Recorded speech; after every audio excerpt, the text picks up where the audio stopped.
Je fais cette vidéo pour parler de l'origine du racisme envers les Noirs. D'où vient que le Noir, partout où il se trouve, est opposé à du racisme. Beaucoup d'écrits, beaucoup de documentaires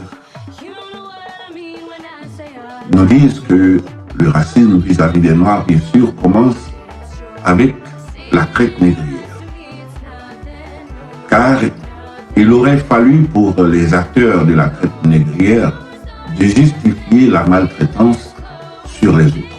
Pour cela, les acteurs de la traite négrière auraient créé des concepts qui présentent d'un côté des hommes supérieurs et de l'autre des hommes qui ne méritent même pas d'être appelés hommes. D'ailleurs, ces derniers seraient comparables à des objets sans âme. Et comme ce sont des objets, on peut en disposer comme on veut.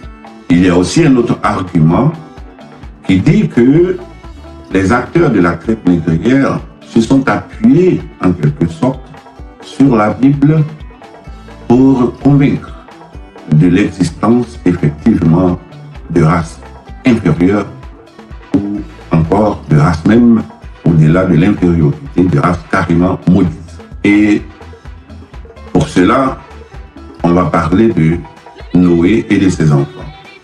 Noé qui maudit son fils Cham, et Cham qui est renvoyé en Afrique. Et donc, tout ce qui descend de Cham est en noir, tout ce qui est noir est maudit comme Cham lui-même. Voilà encore un autre élément qui justifie le racisme, le comportement avilissant vis-à-vis des Noirs. Mais ça, ce sont les arguments qui, pour nous, ne sont pas des arguments suffisants. La traite négrière n'est pas à l'origine du racisme. Parce que la maltraitance envers les Noirs ne commence pas avec la traite négrière. Cet argument que je porte est un argument du mouvement Zouglou.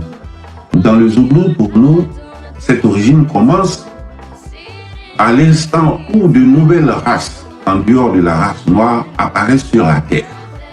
Et elles finissent par devenir, au fil du temps, une force démographique considérable, significative.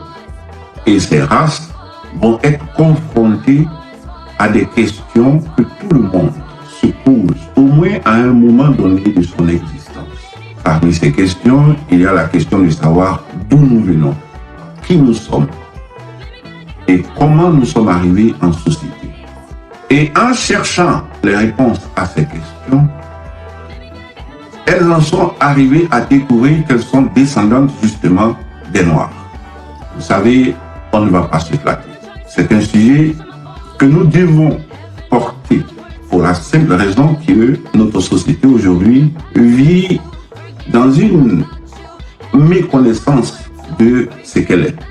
Et nous disons que le racisme envers les Noirs commence quand les nouvelles races apparaissent sur la terre et qu'elles découvrent qu'elles sont descendantes des races noires. Elles ne sont pas prêtes à accepter cela. Et donc, elles vont s'installer dans un déni. Et c'est ce déni qui va conduire au racisme envers les Noirs. De ce racisme que nous appelons racisme primaire dans le Zouglou, il va naître d'autres formes de racisme qui ne sont que des réactions ou encore des ramifications inhérentes au racisme que le Zouglou appelle racisme primaire. Vous savez, quand nous parlons de ramification, nous disons indirectement, pour ne pas parler comme un certain président qui dit que l'ingratitude n'est pas contagieuse. Le racisme, lui, il est très contagieux et il peut permettre de faire des discours condescendants, insultants, toute une société.